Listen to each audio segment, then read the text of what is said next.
my shorts. Another, obviously, big franchise you've been involved in, Animaniacs. This is one of my personal favorite shows when I was growing up. It still is one of my favorite shows. And the reboot... Mine too. It gets me every time. I love it. Oh, man. It's just one of those things that is just so special. And when the word came out that the reboot was happening, oh, man, people were just so excited. You mentioned in your book that you kind of had an inkling for a number of years that something was happening, that it was about to start to bubble up. What was it like when you finally get that word, this is happening? It's actually, we're coming back, we're doing more episodes. Wow. Well, boy, I do this a lot. You're really good, my friend. You know how to, folks, just so you know, what Dave is doing is not just as simple as turning on a microphone and talking. Dave is an excellent podcaster / interviewer. And I know what I'm talking about because I've done hundreds of these. You are excellent. Thank you so much. I appreciate it. It is, I think I cited in the book, there's a wonderful love song called The Second Time Around. And the message of the song is that, sometimes things don't work and break up and you think it's just never going to be the same again. But then you have a chance to kind of learn a little more about yourself and what you want in your life. And then, with both feet planted firmly on the ground, you meet the right one, Mr. Right or Mrs. Right. And the gist is, love is lovelier the second time around. Mm-hmm. And I remember when Tress MacNeille, my sister Dot, and I used to sit next to each other. She would sit between Jess and I, my brother Yakko, at every recording session for all 100 episodes.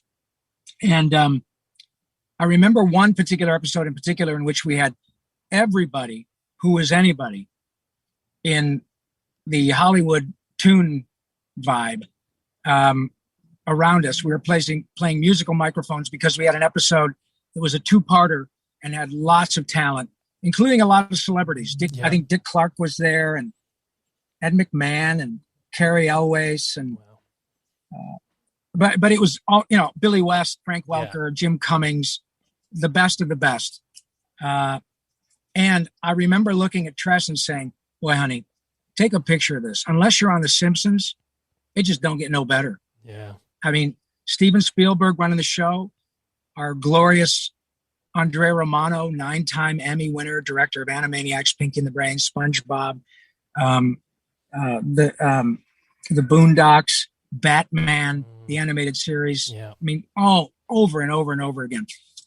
And I was right. And she said, "Boy, you got that right." Okay, cut to 23 years later, the first episode of the new version that's dropped on Hulu that has become, I think it's pretty safe to say, an unqualified success. Oh, yeah, it's absolutely really good. Mm-hmm. And the first episode, I sat next to Tress, as usual, and I took her hand as we were getting ready to start. And she's still like a sister to me. I talk to her all the time. And I said, "Sweetie, do you remember when we had that episode of Animaniacs?" And I said, and she stopped me. She said, "It doesn't get any better." And I said, "Yes. You remember that?" She said, "You bet I do. It does, doesn't it?" And I did this. I got a little sideways because I thought, wow, that she gets exactly what I'm talking about. Dave, this is a very unique experience. Reboot is not that unique, but rebooting a show that arguably became iconic with the 4 main cast members, with Steven Spielberg, who's now 70 something. And it was his call, Dave. Yeah, it's crazy. It's not about bringing Liam Neeson to be the brain and Russell Brand to be Pinky. It's about the authenticity of the characters. And I would submit that probably Russell Brand would have jumped at the opportunity. But Mr. Spielberg knows it's not about that. It's about the authenticity of the characters. It's about what happens when I say Nerf. to everyone Yeah. who loves this show. And now the fan base is exponentially larger because of social media, YouTube. And we have a circumstance in which you, as a fan of the original show, can watch Pinky and the Brain from 1997 today, your favorite episode, in which Pinky says, I think so, Brain, but me and Pippi Longstocking, what would the children look like? Boy. And then you laugh, and maybe you have an edible, and then you watch a new episode from the new bunch with a 25-year gap. Yeah. Like that. And we deliver. Yeah. That is what is unusual. This circumstance to have the same actors doing it again with Mr. Spielberg and people writing the show who grew up watching it and were inspired to become a writer and move to Hollywood just like me. Yeah. And now when they hear their words coming out of Yakko's mouth and all that stuff, it is not unusual to look through the glass and see 30-year-old, 35-year-old writers doing this. Oh, I get it. Yeah. It's remarkable. So, yeah, it's lovelier the second time around. Isn't that great? That's so great to hear, because the new episodes really are so wonderful. And it really is like no time has passed. It's the same humor, of course, the same, as you mentioned, all the same actors and all that stuff. Sure. And it just feels just so, like such an organic thing. And because there was such a, that huge gap, you do feel like that there was, it was given the time, it was given the love to be something special and not just like, oh, let's just do it again sort of thing. 100%. And I believe that it was Mr. Spielberg who, even though the suggestion was dropped a few years ago, we're on Steven time. Yeah. I mean, he's the king of Hollywood. And I love that term. Firstly, when people are kind enough, in this case it was Sam Register, who is the president of Warner Brothers Animation, who says, hey, you guys, Steven thinks he'd like to do this again. Are you in? Come on. Yeah. Steven Spielberg. Instant yes. The show that changed my life. The show that still people lose their you-know-what when I sing, Tunisia, Morocco, Uganda, Angola, Zimbabwe, Djibouti, Botswana. They lose it. Yeah. In the most glorious way. Of course we're in. But Mr. Spielberg also is predisposed to making Oscar-winning movies. So we have to find a little time window. And it's important for the fans to know that it was so important to Mr. Spielberg to do this right in the way in which you absolutely nailed, so that he was available to go to every pitch himself. He went to Hulu, Netflix, Apple, and Amazon himself with his team. Yeah. And made it clear that Rob Paulsen, Maurice LaMarche, Tress McNeil, and Jess Harnell not only can do it at a higher level than before, they want to do it. And as far as I'm concerned, we don't do it unless they're in. Yeah. So before you guys decide to write the check, it's not about celebrity stunt casting. And that is important to know, because that shows you the extent to which Mr. Spielberg was and is invested in what has happened. Yeah, well, it's such a shock. Like when you read into it, or you hear you telling the story, it's just like on a surface level, you could imagine someone just signed it off. Yeah, Steven Spielberg presents Animaniacs, but to hear how involved he was and in producing it as such a labor of love, it just makes the whole thing just feel so much special. And again, the original show, the new show, it's just also, you can feel the love there. Thank you. It's so wonderful. Thank you. Now, you also, Animaniacs has impacted your life in a different way too. You do the Animaniacs live show as well. Tell us a little bit about that, and when, obviously last year was a little bit difficult to kind of go on the road touring and stuff, but are we going to get more shows down the line? And just tell us a little bit. Yes, you are. And man, we are trying very hard to get back to Oz with Animaniacs in concert. Oh. What that is my partner, Randy Rogel. Let me back up a little bit. The word genius gets bandied around a lot these days because it's an easy thing to say, but I'm really good at my job. Yeah. I've won a bunch of awards. A lot of actors have, but I'm not a genius. Randy Rogel is a quantifiable genius. And I say that because this following story, I'll try to make it short, but it's important to me for me to explain why I believe that. Mm-hmm. The first song I recorded for Animaniacs in 1992 was Yakko's World, All the Countries. Now, I read music, and the music was provided for me, and I learned it, and I went into the studio a week after I got the music, and we recorded it.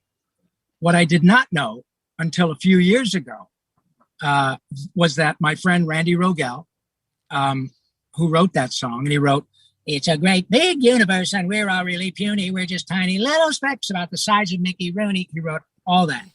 He wrote the states and the capitals. He wrote "I'm cute," "I'm mad," on and on and on. But Randy, before he got the gig on Animaniacs, was writing for Batman, the animated series, no small thing. Yeah. And he won an Emmy for his work writing on on Batman, the animated series. He heard about Animaniacs, knowing that it was going to be, if not musically driven, music was significant in every episode. And he said, "Oh my God," knocked on the door across the hall. "I got to write for this show." "What are you talking about? You just won an Emmy for Batman, for drama. Mark Hamill's the Joker. Kevin Conroy's Batman. Do some more of that." Yeah. I know.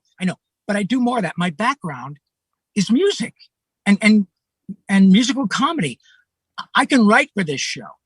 I write music and I write scripts. I got an Emmy for writing a script. I can write comedy. Okay. Banged on the door. This is when he's already in. Finally. Tom Ruger, the creator of Animaniacs, said, "All right, we'll pay you more to write drama, but what have you got?" You guys, his audition piece was Yakko's World. He had that song in his back pocket, never played it for anybody, never sold it, never made a dime. He wrote it because he thought there's something here, and who knows, maybe I can use it someday. Yeah.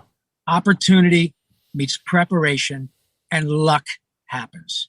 So that's how he got the gig. And it was the first song I recorded for Animaniacs. Cut 2 years later, I started doing my own podcast, and I said, "Randy, man, we got something here. People love Animaniacs. We got 20 songs, plus the stories about how they were written. And we got half a dozen songs that never made it to this show. Why don't we do a little concert thing?" So we started doing it with a piano and a couple of microphones. And now we do it with orchestras, or we can do it at a place with a microphone and a piano, and we do the same thing.